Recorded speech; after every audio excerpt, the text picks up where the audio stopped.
దక్షిణ భారతదేశ వంటకం సాంబార్ ఎంత ఫేమస్ రెసిపీనో ప్రత్యేకంగా చెప్పాల్సిన పని లేదు. భోజనంలోకి కాదు, బ్రేక్ఫాస్ట్లోనూ అది ఉండాల్సిందే.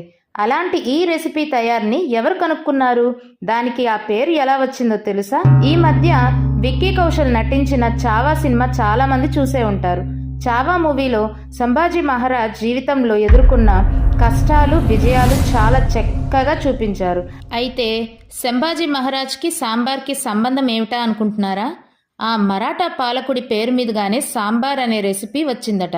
దాదాపు 400 ఏండ్ల క్రితం శివాజీ మహారాజ్ కుమారుడు సంభాజీ ఒకసారి తంజావూరు వచ్చారట. ఆయనకి ఇష్టమైన వంటకాలన్నీ తయారు చేయించారు. ఆహార ప్రియుడైన రాజు సంభాజీకి మహారాష్ట్ర వంటకమైన ఆమ్తి అంటే చాలా ఇష్టం. ఆమ్తి అంటే పుల్లని పప్పులా ఉంటుంది. దీనికోసం కోకుం అనే పుల్లని పండుతో తయారు చేస్తారు. అయితే ఆ రోజు కోకుం అయిపోయింది, వంటగదిలో లేదు. వంటగదిలో ఉన్న వంట వాళ్ళు కోకుం పండు లేకుండా ఎలా వండాలా అని తెలియక తికమక పడుతుంటే అప్పుడే ఆ విషయాన్ని వణికిపోతూ సంభాజీ మహారాజ్కి చెప్పుకున్నారు. అప్పుడు సంభాజీ, ఇక్కడ దొరికే చింతపండుతో ఎందుకు తయారు చేయకూడదు, అది కూడా పుల్లగానే ఉంటుంది కదా అన్నారు. అలా ఆయన చెప్పినట్లు కందిపప్పు, కూరగాయలు చింతపండుతో తయారు చేయగా దానికి సంభాజీ మహారాజ్ పేరు మీదుగా సాంబార్ అని పేరు పెట్టుకున్నారని ఒక కథ ఉంది.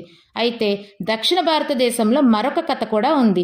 శ్రీకృష్ణుడు కొడుకు సాంబుడు తీవ్ర అనారోగ్యం బారిన పడ్డాడని, ఆ వ్యాధి తగ్గాలంటే రోజు సూర్యుడిని ఆరాధించాలని మునులు చెప్పడంతో రోజుకొక నైవేద్యం చేసి సూర్యుడికి నివేదించారు. అలా ఒకరోజు కందిపప్పు, చింతపండు వేసి చేసిన నైవేద్యం ఒకటి సూర్యునికి నివేదించగా ఆయన సంతోషించి శంభుడికి వ్యాధి నయం చేశారట. ఈ కథ కూడా ఉంది. కథ ఏదైనా సరే సాంబార్ అంటే మాత్రం చాలా మందికి ఇష్టం. తమిళనాడులో మునక్కాయలతో చేసుకోగా మహారాష్ట్ర ప్రజలు ప్రత్యేక మసాలాలతో చేసుకుంటారు. ఇక కేరళ వాళ్ళు క్యారెట్లు, బంగాళదుంపలు వేసి చేస్తారు. మరి ఆంధ్ర, తెలంగాణ వాళ్ళ గురించి చెప్పాల్సిన పని లేదు. సాంబార్ రెసిపీ మన జీవితంలో భాగమైపోయింది.